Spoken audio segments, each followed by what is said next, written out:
We begin tonight with the future of the Supreme Court and a clearer picture coming into focus now of who may be picked and when to replace Justice Stephen Breyer, who made his retirement official today. So we are looking ahead to the historic nomination the president will make before the end of February, he says. We're live with what you should know about how this will play out in the next month and a preview of the key names to watch. Plus, right as we were getting ready for this show, we heard from the Ukrainian president about a phone call with President Biden late today. We've got more on that and the new Russian troop movements ahead. And more than 100 Team USA athletes are on their way to the Olympics today. The new cyber warning for their phones and laptops and the super strict COVID hoops they have to jump through when they land. And in tonight's original, we've heard the warnings about what could happen if we don't vaccinate more people around the world. Well, now you're going to meet the team of scientists in Texas stepping up to make them for free for countries that can't afford to pay. And it's the talk of the Twitterverse. You probably heard about it. Spotify picking Joe Rogan over Neil Young after Young told Spotify it's either him and Rogan's misinformation or me. We've got more on that coming up later in the show. Hey, I'm Hallie, and President Biden today is confirming he plans to make history with his pick to replace Justice Stephen Breyer on the Supreme Court, planning to make good on that campaign promise to nominate a black woman, a selection, he says, that's long overdue. While I've been studying candidates' backgrounds and writings, I've made no decision except one. The person I will nominate will be someone with extraordinary qualifications, character, experience, and integrity. And that person will be the first black woman ever nominated to the United States Supreme Court. So when will this all happen? We told you last night it would be a pretty aggressive timeline. The president confirmed that today. He says his decision is going to come before the end of February, so about a month away. Justice Breyer today says he will step down once the Senate confirms his successor. Today, talking about what he calls the experiment of democracy and the responsibility of the next generation. It's an experiment that's still going on. And I'll tell you something. You know who will see whether that experiment works? It's you, my friend. So whose names do you need to know? And what does her confirmation mean for the future of the court and the issues that might affect your life in a big way? Let me bring in now Kelly O'Donnell here in Washington and Ali Vitale on Capitol Hill. It's great to see you both. Kelly, let me start with you, because as we look ahead, right, to this nomination that we think is going to come sometime in the next month of a black woman, it will make history. And there's a short list, right? Judge Ketanji Brown Jackson, Judge Leandra Cougar, Michelle Childs as well. I want to talk about not just who these women are, but also what we know, if anything, about how they might rule on some of the big issues facing the court. We know, for example, affirmative action is something that's going to come in front of the court next term. Talk a little bit about what we know on their legal philosophies and the way that they do business. Well, one of the things that's important to say is when we talk about a short list, this is not coming directly from the White House, although we can infer that these names are on the White House list because of the process that has been going on over the last year to find judges and legal minds who could be on the federal bench for positions below the Supreme Court. And we know from some of the outside groups and influencers who are trying to get the president's attention now that these are some of the names. But the White House is not confirming, and that's pretty typical for how this process goes, who is on the list and who is not. But these are the prominent names that everyone is talking about, and we'll be learning more.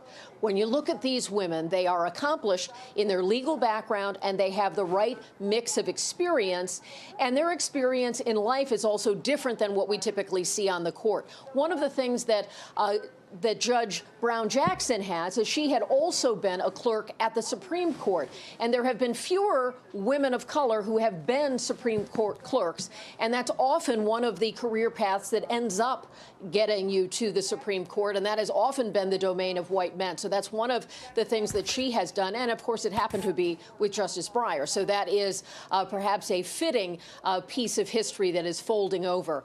She's also worked as a public defender, and she has now taken the seat that had been Merrick Garland's, another kind of quirk of how history moves, because he did not make it to the Supreme Court and is now Attorney General.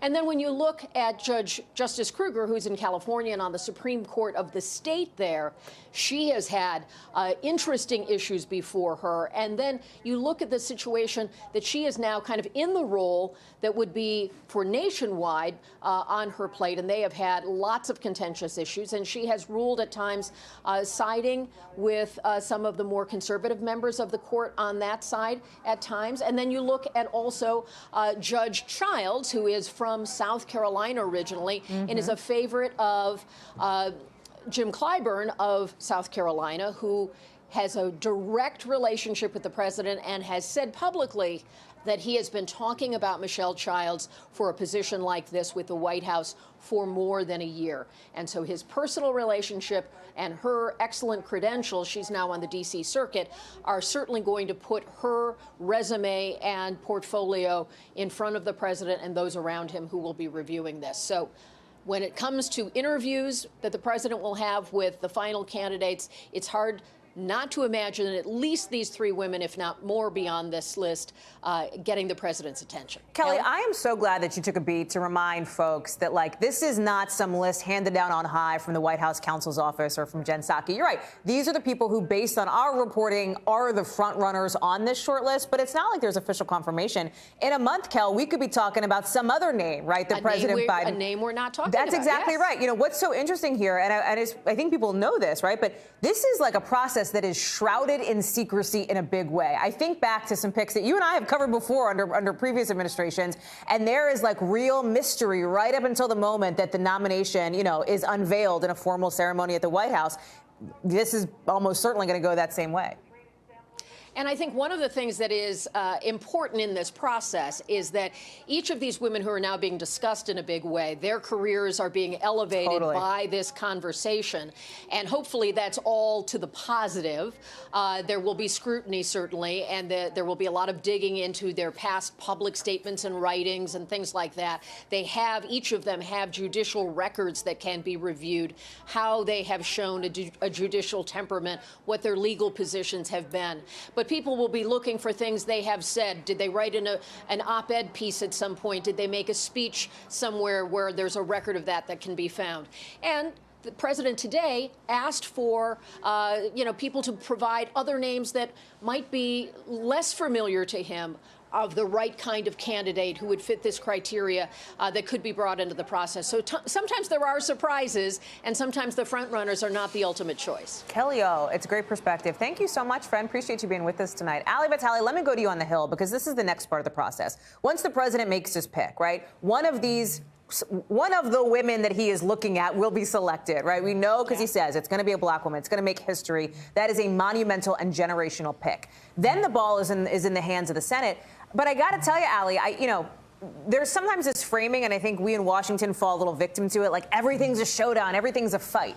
In this instance, the drama is less about keeping Democrats together, right? Because in this instance, we've seen signals from some of the senators who are typically outliers in the Democratic Party saying, it would be a shocking move if they went against President Biden's pick. The real drama seems to be, will Republicans get on board here?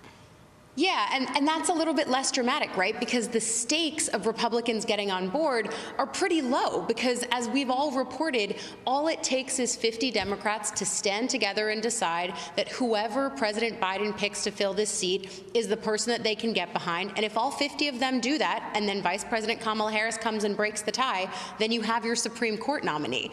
The next question, though, is by what margin? And I think that's where this story is really going to go next, because you look at some of the Republicans who voted, for example, in the case of Ketanji Brown Jackson, we know how some of these senators have voted. Specifically looking at people, three of them, exactly, specifically looking at Lisa Murkowski, Susan Collins, and Lindsey Graham. And our Senate producer here, Frank Thorpe, actually did my least favorite thing, which is math, but he showed us how often these people actually voted overall with the 42 judicial nominees that the Biden administration has already put forward. In Collins' case, she's voted for 36 out of 42 of them, or 86% of them. Murkowski voted for 33 of them. She missed a few of those votes, but still above 79. She was at 79% of voting for Biden judicial nominees. And Graham voted for 26 of them. He also missed a few of those nominating votes. But at the same time, you're starting to see there has been bipartisan consensus around some of these judicial nominees. It's not a very bipartisan place these days here on Capitol Hill, but perhaps here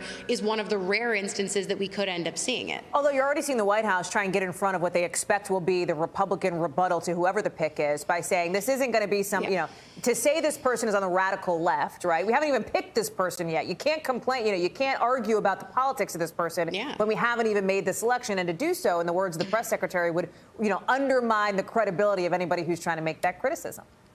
Yeah, we've heard that pre-buttal already, and certainly you heard from someone like Mitch McConnell just a few hours ago who said, let's just see who the pick is. I also think, though, it's important to look at the ways that this nominee is eventually considered in the public forum. I think you and Kelly pick up on something that's really important and kind of gives me reminiscence of the Veep stakes back in 2020, when the idea of laying out the mile marker of saying, okay, Biden is going to pick a female vice presidential candidate. That mile marker was important because the campaign wanted people to know that they were going to be elevating women to the national consciousness who may not have had a big national profile. And so you're kind of seeing some of the fruits of that right now, right? Like Val Demings was a congresswoman at that point. She's still in Congress, but she's running for Senate. Her national profile was grown. Same with Senator Tammy Duckworth. There's a lot of people who are now a little bit more elevated in the Democratic Party because of the way that Veep stakes shook out. And I'm seeing shades of that now. As we're talking about all of these black jurists, there's more of a national conversation around them, not just because of their lived experience, but also because of the work that they have done. It's such a great point, Hallie. Really quickly before I let you go, let me just make this point. Number one, Republicans cannot block on their own whoever President Biden picks unless a Dem gets on board. And number two, Democrats have to have all 50. Your colleague Garrett Haake told me last night it means 50 butts in 50 seats on the day that this confirmation vote goes through. So, nobody can get sick. You can't be out with COVID, Yeah. Yeah, and that's really, really critical, especially because right now we know that that's a variable that's in the mix here. So 50 butts and 50 chairs is actually the exact move. But it's also why you see Senate Democrats wanting to expedite this process. It seems so simple to say, okay, we just need all 50 Democrats to get behind this, but they want to leave very little to chance here. Great and it's point. why, even though people say, okay, it's a little bit early to be discussing a timeline, yeah, okay, we can't put dates on a calendar and lay it out quite yet because you don't have a nominee. But at the same time, when you hear them say that they want to move on an Amy Coney Barrett style timeline, that means they want to do this in basically a month when the average is more like 3 or 4. I'll tell you what, it sets up a pretty big march on the Hill, Hallie, if we get these Senate Judiciary hearings, if we get, for example, the January 6th public hearings, which might come then. So you're going to be busy this spring, my friend. Thank you so much. Appreciate it, Hallie. Thanks for joining us.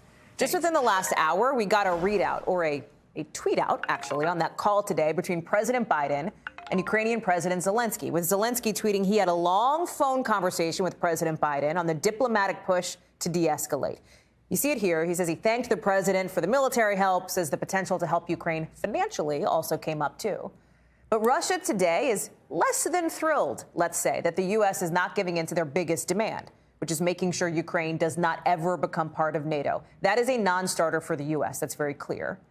Russia also wants the U.S. to roll back military deployments in Central and Eastern Europe. But you know who's not rolling back military deployments? Russia, with the Pentagon confirming that today. Watch. As for Russian buildups we continue to see, including in the last 24 hours, more accumulation of credible combat forces arrayed by the Russians in, again, the western part of their country and in Belarus. Joining me now is Matt Bodner, live for us in Moscow. Matt, it's great to see you live from Russia here. So we got that readout from President Zelensky saying, yeah, we talked about de-escalation. The Ukrainians still hope for a diplomatic solution. And Zelensky's calling the talks yesterday between Russia, Ukraine, France, and Germany constructive. What is the view from the Kremlin on this discussion between President Biden and Zelensky? Thank you, Hallie. Well, I suppose it depends entirely on the nature of the phone call. So one of the key disagreements between Ukraine and Russia is what's known as the Minsk II agreements. This was a ceasefire signed in 2015 that envisioned a constitutional reform in Ukraine that would give the eastern regions special status. Ukrainians say they signed this at gunpoint. They had just been defeated in the field. Russia says it's the only path to peace. So if President Biden called Zelensky and said, hey, it's time to implement Minsk II, the Russians will be happy. Anything else, I think they're gonna go with the standard one. Zelensky, more evidence of Zelensky being a Western puppet. Kremlin says they are less than optimistic, which we knew about this agreement, right, after reading the written response that Secretary Blinken delivered yesterday, et cetera. What are you hearing from your end on that? I know we're still kind of waiting to hear officially, I think, from President Putin on that, right?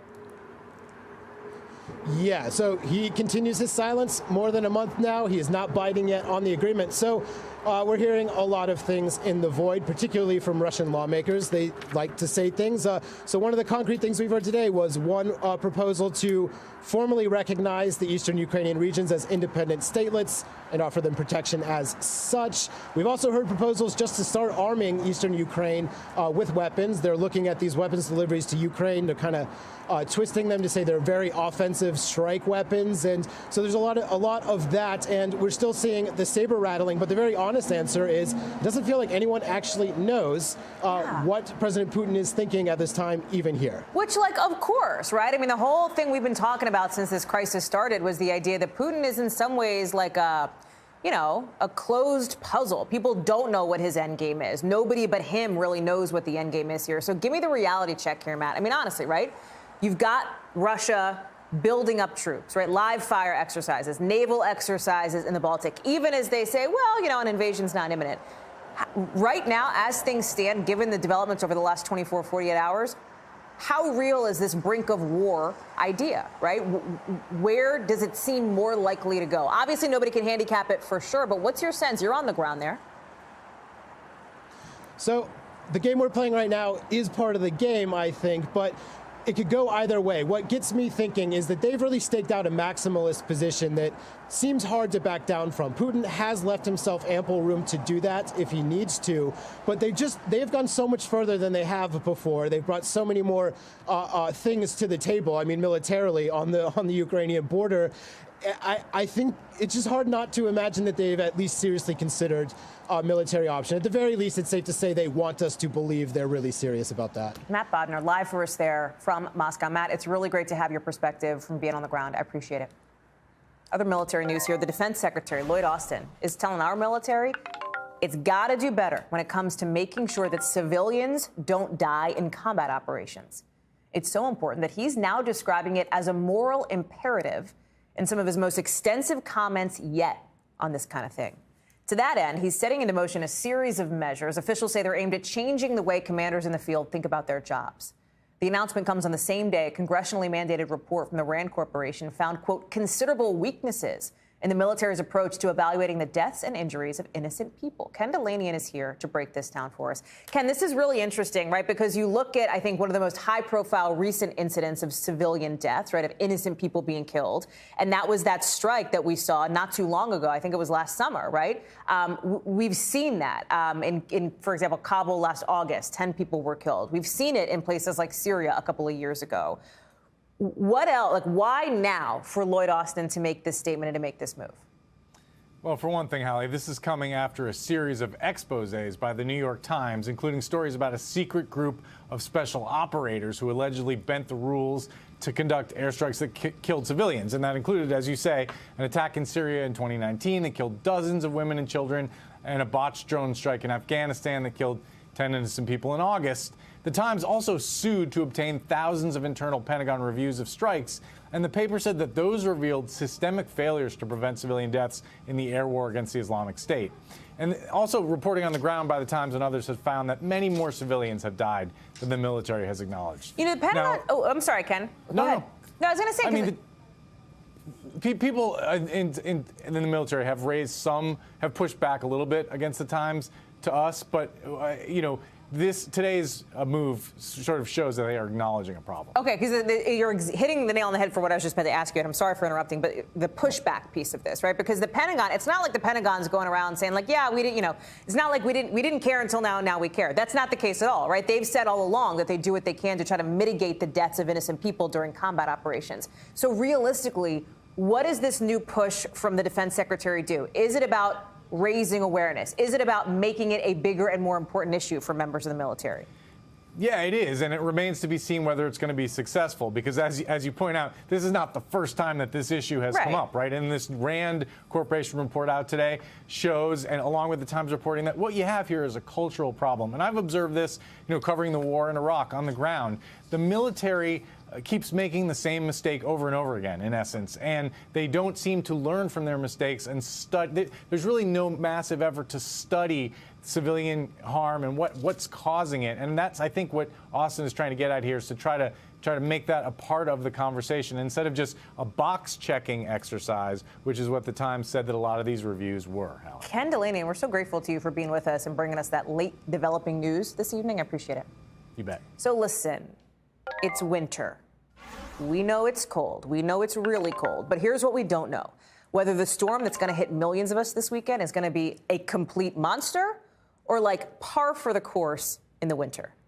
And newsflash, whatever happens, it's not your local meteorologist's fault, right? Blame the models, because the models are really inconclusive on whether this storm could be very dangerous or less dangerous.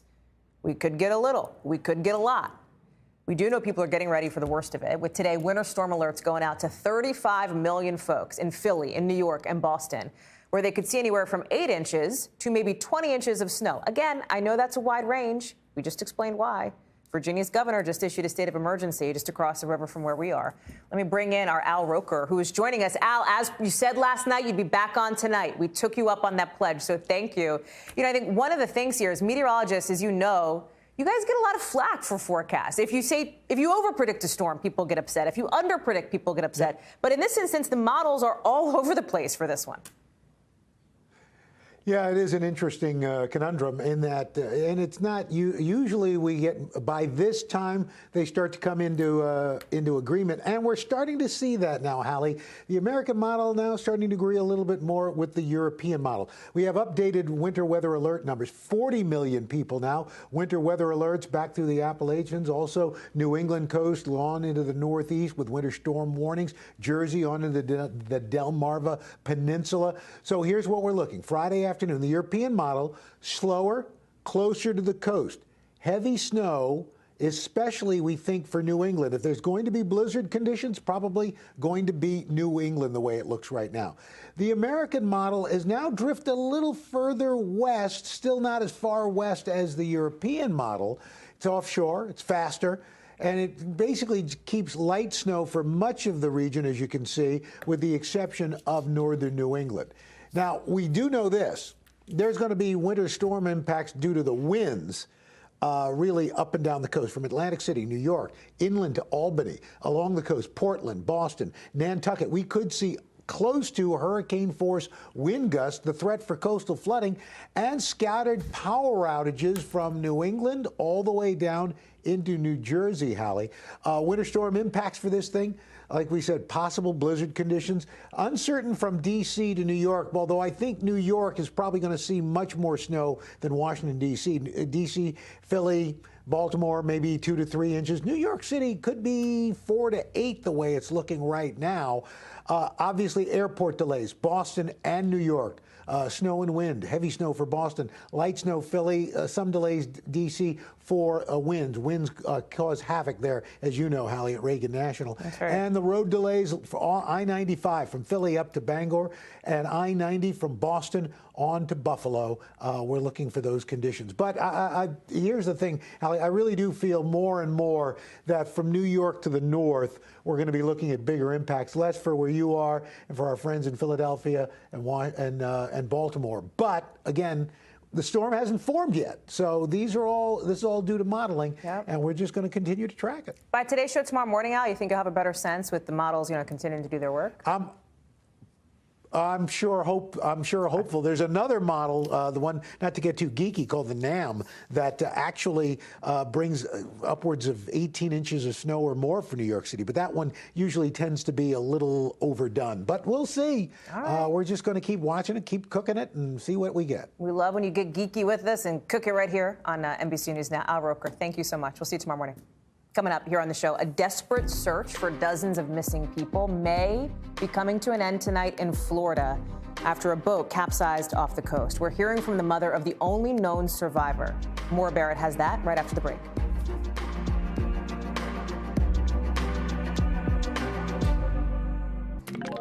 Any minute now, we think the Coast Guard is going to be ending its search for 34 people who disappeared in the ocean after a boat capsized. We think that search will be called off at sunset. That is the expectation. This boat had 40 people on board. Officials say some of them were being smuggled to the U.S. during a dangerous storm last weekend. So far, only one survivor has been found. He was rescued clinging to that boat. And his mother is now telling us about her son's journey. Maura Barrett has that. This stark photo showing a man who, as of now, is the sole survivor after a boat of 40 people capsized near the coast of Florida over the weekend. 5 bodies have since been recovered, the Coast Guard said today.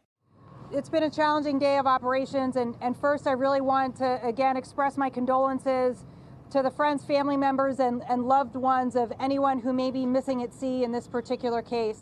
NBC's sister station, Telemundo, spoke exclusively with the woman who says she's the survivor's mother. Marcia says her daughter was traveling with her son as well. And he told me, "Mom, my sister died. My sister drowned.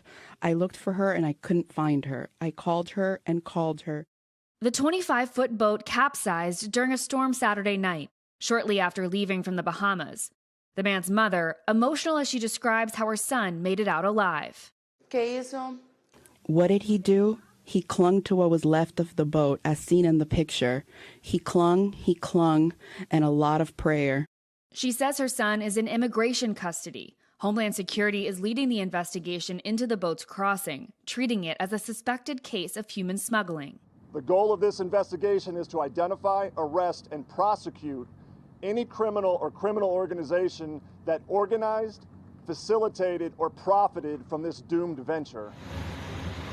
And with no new leads on survivors, the Coast Guard winding down its search effort tonight. Unfortunately, we've come to the most difficult time in any search and rescue case, that if we do not receive additional information today, at sunset this evening, we will suspend actively searching.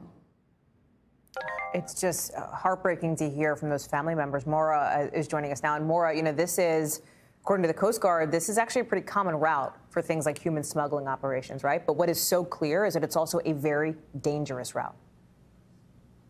That's exactly right, Hallie. And Homeland Security is really emphasizing they don't want to see this route continue to be used. That's why they're investigating this so strongly. I mean, think about 40 people on a 25-foot boat, the survivor telling authorities that none of them were wearing life jackets. And you saw how he was clinging to that boat. And so this is something that during storms and in situations like that, authorities are really advising that this is not a safe way for people to travel. I mean, this is the second time in a week that the Coast Guard has had to conduct a search like this. Last week, recovering about 30 people who are making similar travel from the Bahamas, Hallie. What happens now to that survivor, whose mom we heard from, Maura?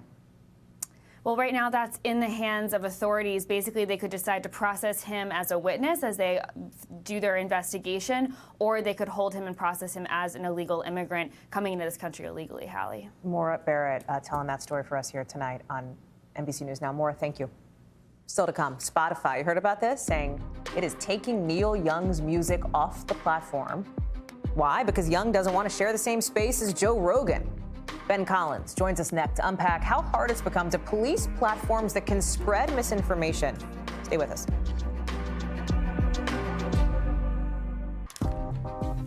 Team USA, as we speak, is in the air on their way to Beijing right now for the Winter Olympics. But there is some drama even before the games start. Steve Patterson joins us to explain in just a minute. But first, let's get you over to the 5 things our team thinks you should know about tonight. Number 1, some breaking news. 3 Houston police officers, we've just learned, have been shot during a possible chase. Officials are still looking for the suspect, who apparently got away in a white Mercedes. The officers were taken to the hospital, and as of right now, we still don't know how they're doing. We're going to keep monitoring this as it develops. Number 2, Sarah Palin was dining at a New York City restaurant last night, just a couple days after apparently testing positive for COVID. We told you about that earlier this week. Remember, the positive test actually delayed the start of her defamation trial against the New York Times. At least we found out she had tested positive 2 days ago. The former Republican nominee for vice president is not vaccinated. More details yet to come on that. Number 3, a bronze statue of Kobe Bryant and his daughter Gianna has been placed at the site of the helicopter crash where they died 2 years ago. 7 other people were also killed. You can see in this statue, Kobe has his arm around Gianna, both of them dressed in basketball gear. The person behind the statue said he made it to create a bit of a healing process for fans. That's really special.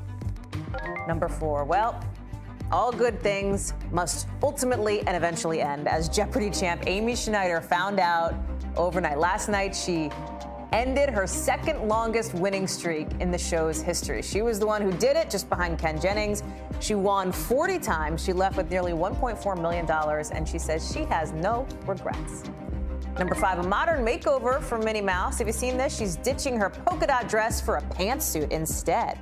That'll be for Disneyland Paris's 30th anniversary. And it's not just any pantsuit. That is a designer pantsuit, folks. Stella McCartney behind that outfit. She says it's going to be worn in honor of Women's History Month. Right now, more than 100 athletes from Team USA are on their way to Beijing for the Winter Olympics. I want to show you this here in just a second. They were taken off from LAX, from the airport in Los Angeles not too long ago.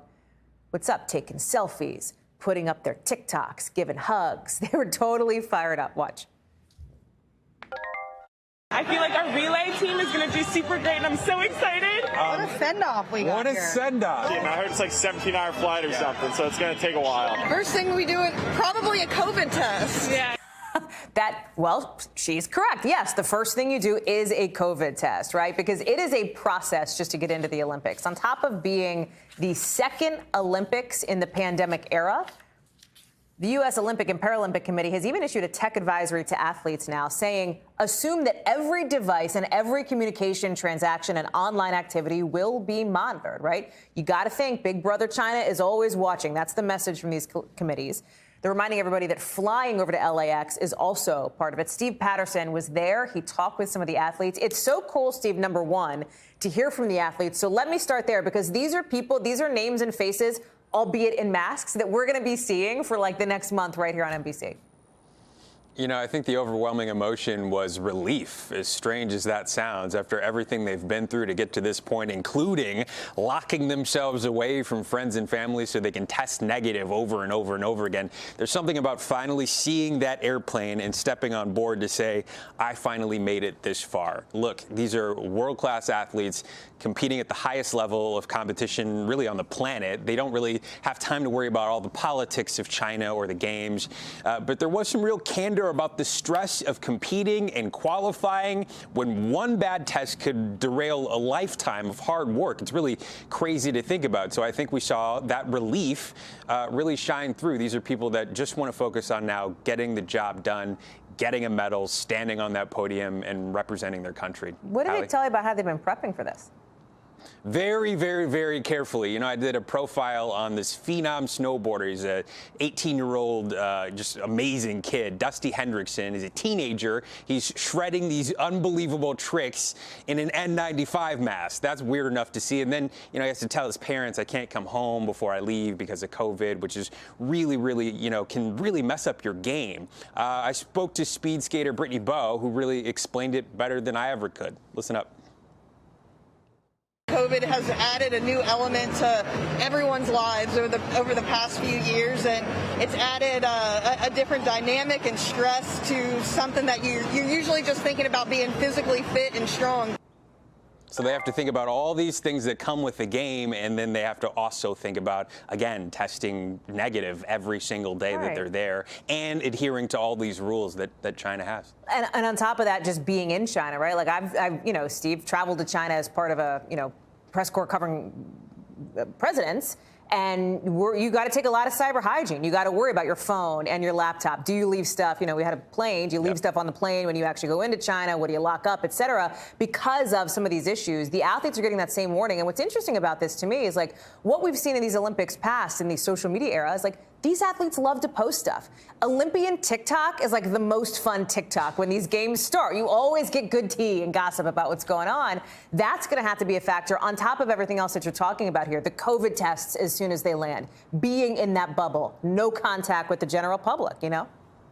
All of that. There's a 70-page playbook that I've had to read cover to cover because the media has to essentially follow the same rules. And yeah, it covers all of that stuff. Where are you going? First, I'm going. Yeah, I'm going on Saturday. Yes. It's Dude, like 4 you buried tests the within the lead. past Steve 48 Patterson. hours. Yes. That's amazing.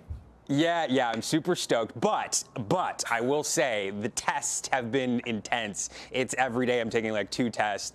When you get there, first of all, 96 hours before the flight, 2 tests. Then when you get there, essentially as soon as you hit the ground, another test. You then quarantine in the hotel before you get that result back. When you get the result back and it's negative, then you're free to go. But you're only free to go within this bubble that you have to stay in the entire time that you're there. No leaving the bubble, no interacting outside of the bubble. You're bound to the bubble. So if you test positive, then you're immediately isolated and hospitalized. Only after 2 consecutive negative tests and no other symptoms do you have the ability to get released. And then obviously everything that you were saying about surveillance, about decorum, just all of that stuff. So hard to manage when you're trying to compete and have fun. It's a lot to think about. You're not kidding. Man, Steve Patterson, listen, safe travels, friend. And next time we talk to you, can you just listen, 5 o'clock every night in China, just like make plans with us. You know, it's not a big ask. So thank you. I'm all yours. Thanks. Yeah, I'll hold you to that. Steve Patterson, thank you. Appreciate it. So if you want to listen to some Neil Young soon, you're not going to be able to do that on Spotify. That's because Spotify is officially choosing to keep Joe Rogan's content over his. In case you haven't been following, here's the deal. Young told Spotify to basically choose between the two of them. He said, hey, and I'm paraphrasing, but Joe Rogan, the guy on the right of your screen, spreads COVID misinformation, Young says, on his very popular and very controversial podcast. So Spotify has now responded. They say, we regret Neil's decision to remove his music from Spotify, but hope to welcome him back soon. It's the latest ding against Spotify on what some critics see as their lack of content moderation, but it's also part of a bigger conversation, right, around misinformation, around free speech, around deplatforming and celebrity. Keep in mind that the Joe Rogan Experience, Joe Rogan's podcast, was the #1 podcast in the world last year. This is somebody who gets paid $100 million a year in this contract with Spotify. That's an important backdrop to this conversation we're going to have with Ben Collins, who's joining me now. And Ben, this is so interesting, right? Because this does lie at that kind of inflection point, at that intersection of all these different issues as it relates to deplatforming and misinformation. It's not like Spotify doesn't know how to enforce rules against misinformation against other people. Those other people just don't have the #1 podcast and make $100 million from them. Yeah, that's exactly right. So they do take down things that are, very far afield and they don't want to be associated with. But there are also things they don't pay for. You know, Joe Rogan, as you just said, makes literally $100 million a year. I don't even know literally how what that is. Which is an incalculable amount of money Yeah. for most people Yeah. to deal with, right? And they sort of they made that bed a few years ago. They knew what they were getting into with this stuff. And I will say, they made that bed before the pandemic became what it is, and before he started basically implicitly trusting people like Alex Jones and Substackers over virologists and anyone who challenges him about some of these pretty wild concepts he has about what he thinks the vaccines are and what the pandemic is. But they had to make a choice here. Did they want the 6 million streams from Neil Young every month, or do they want the many, many, many more from Joe Rogan every month? While they've already invested all this stuff, they made a business decision here. If it's just Neil Young on his own, it's a pretty clear business decision to them. One point that I think is important here that, Ben, I know that you and I have talked about is the idea that, like, you say this, right? 6 million streams a month. I mean, that's awesome, Neil Young. That's about 599,000, more than that's a great number. It's not enough to get Spotify's attention. Collective action, though, if it's Neil Young and 6 other artists and 5 other podcast hosts that are really popular, that could start to hit the bar where it would actually affect change, no? Yeah, you got to get the ball rolling a little bit here. Also, there are other artists who have, went away from Spotify because the revenue sharing just isn't as good as places like Apple Music and Tidal. If they move over, for non-business reasons, they can reap benefits that way too. So there are plenty of reasons people could go down this path. And Neil Young, I'm sure he's making a calculated decision that is separate of his view about Joe Rogan in general. And I will say, look, the business calculus here, it would be extremely difficult for Spotify to get out of this deal. When Joe Rogan left YouTube, it was tough for them, but they have, all these other creators. They didn't invest previously. Joe Rogan's YouTube platform was enormous, but he basically built it himself, and he basically built it on the back of YouTube's algorithm. This is a very different situation. It's going to take a lot more than just one guy for Spotify to change course here. Do you see this fitting into this broader conversation, though, about how some of these platforms that aren't like Twitter or Facebook or Instagram, which we've talked so much about and there's been so much coverage of and so many calls for regulation, like very few lawmakers, I don't actually know this, but I cover politics. I don't know lawmakers that are calling for Spotify to be regulated. You know what I mean? Or in the audio space or the podcast space here. But there is a conversation to be had about misinformation on these platforms, about also, too, you know, what some would consider free speech, right, on some of these platforms. Right. You know, I don't think anybody has the right to free speech that is paid for with $100 million. I wish that was the case. I wish I could have $100 million and then complain that I'm getting censored if I get it taken away. That would be really cool, but that's not what's happening. Spotify is a walled garden like Netflix or Hulu or something like that. They make active, proactive choices sometimes about content that's hosted on their platform. It's a different conversation than, say, like Twitter or Facebook, which people have equated with the public square. It's a different thing entirely. So I think that, you know, look, if you want to give me $100 million and then take it away from me, I would still be pretty okay with the transaction. Okay. Ben Collins, NBC News reporter Ben Collins, thank you so much. I appreciate you, pal. Thanks for being on this. Coming up, a bit of a scary moment for Congresswoman Cori Bush after bullets hit her car in her home state. She wasn't in it, but we're going to have more on that in the local. Plus, what could be a breakthrough tool in the fight against COVID. Morgan Chesky has more in tonight's original.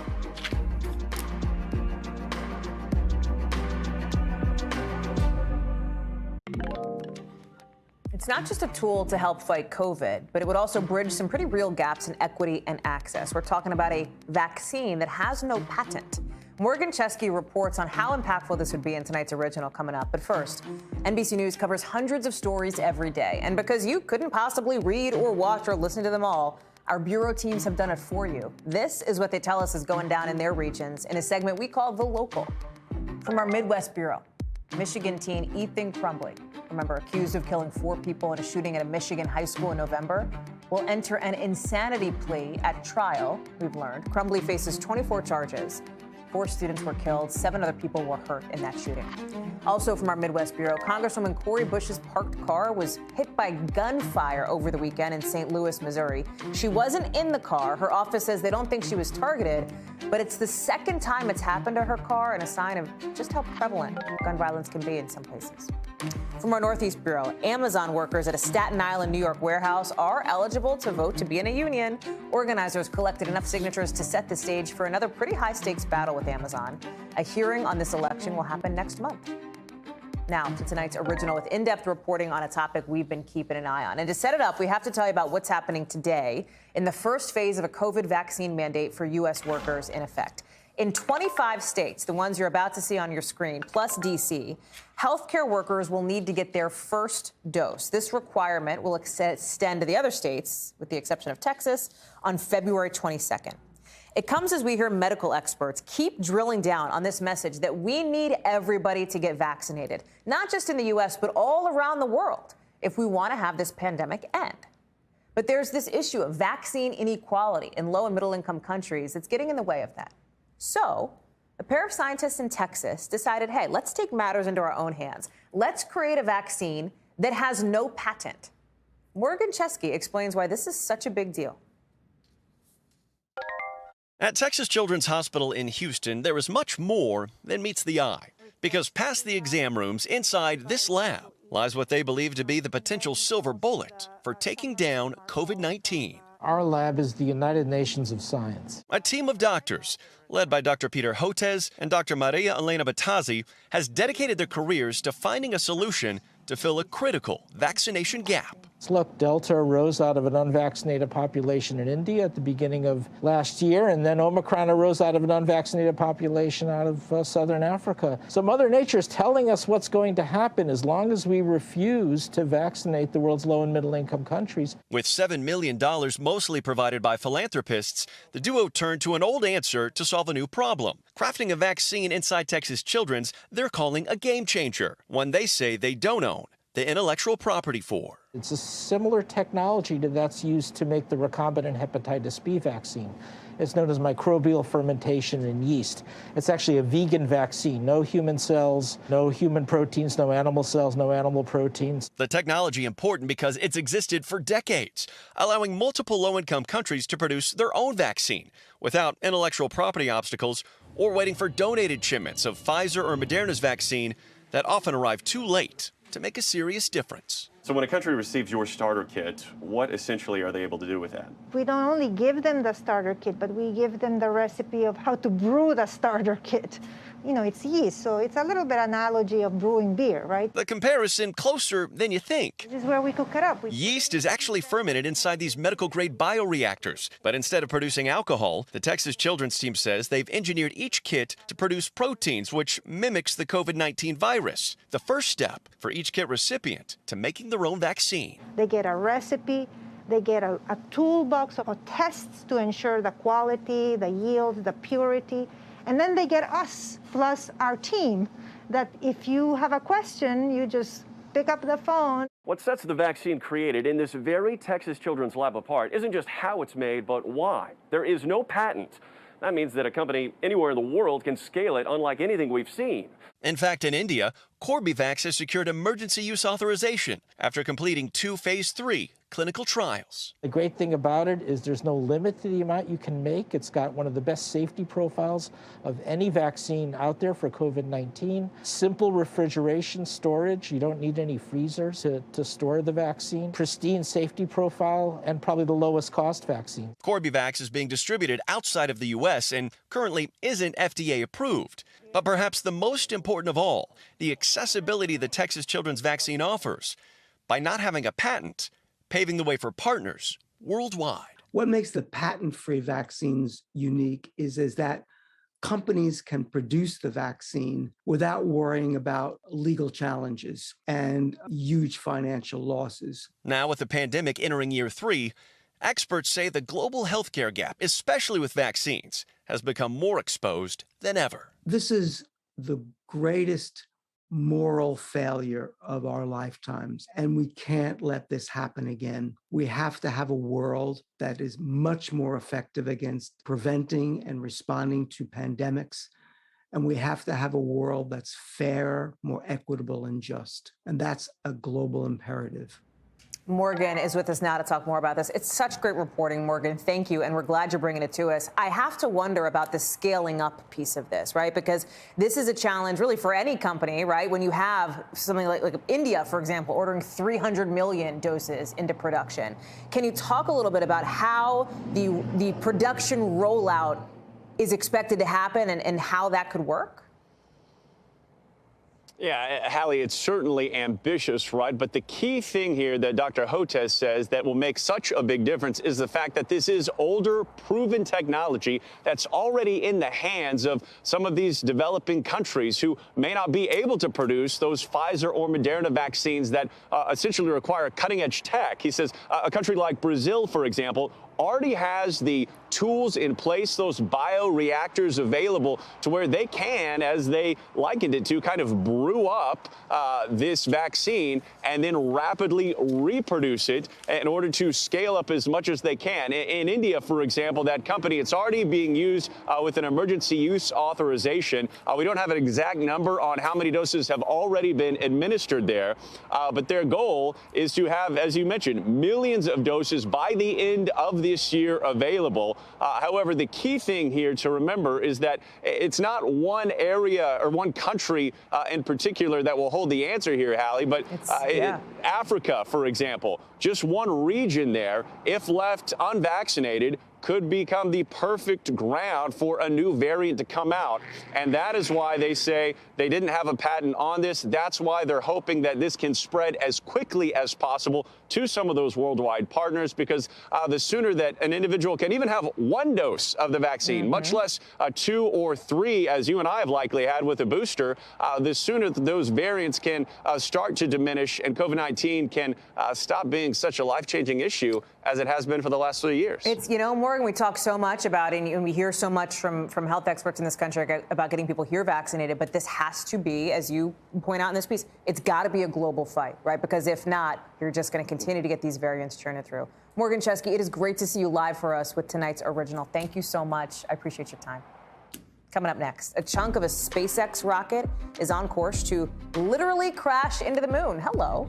And experts say space junk is only getting worse and worse. Kerry Sanders has more for us on this after the break.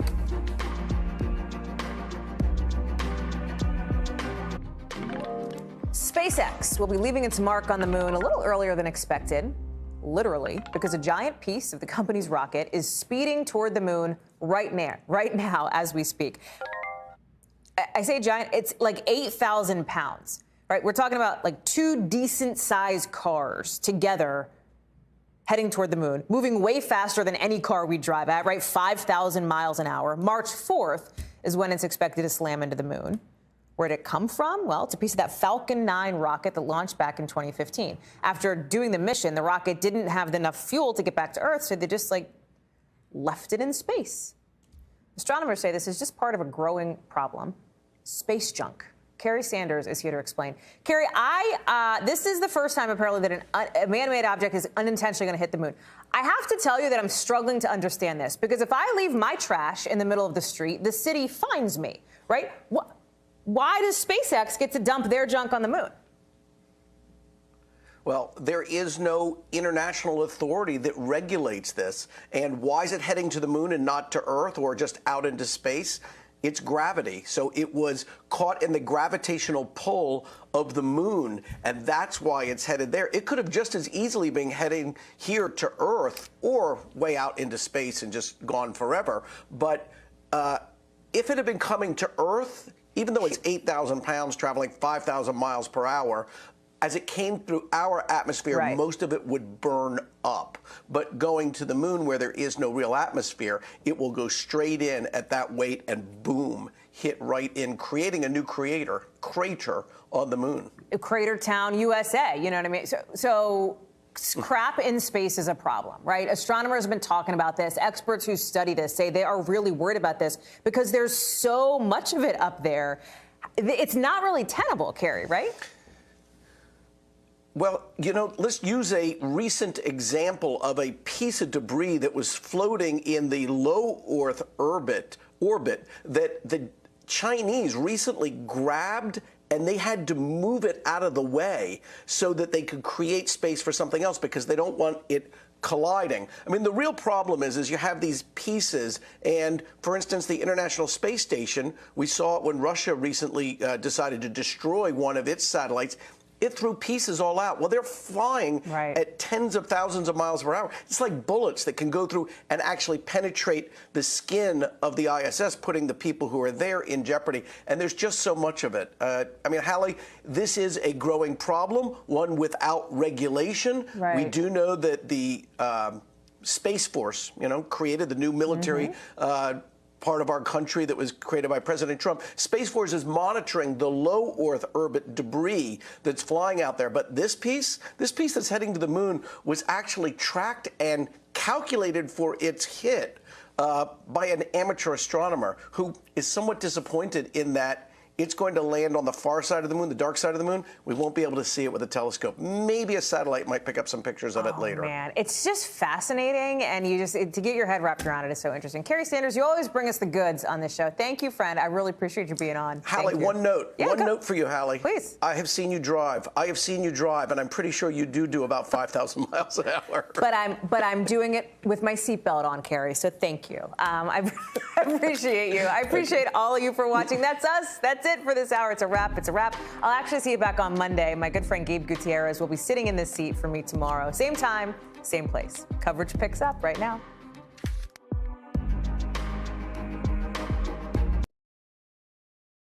Thanks for watching our YouTube channel. Follow today's top stories and breaking news by downloading the NBC News app.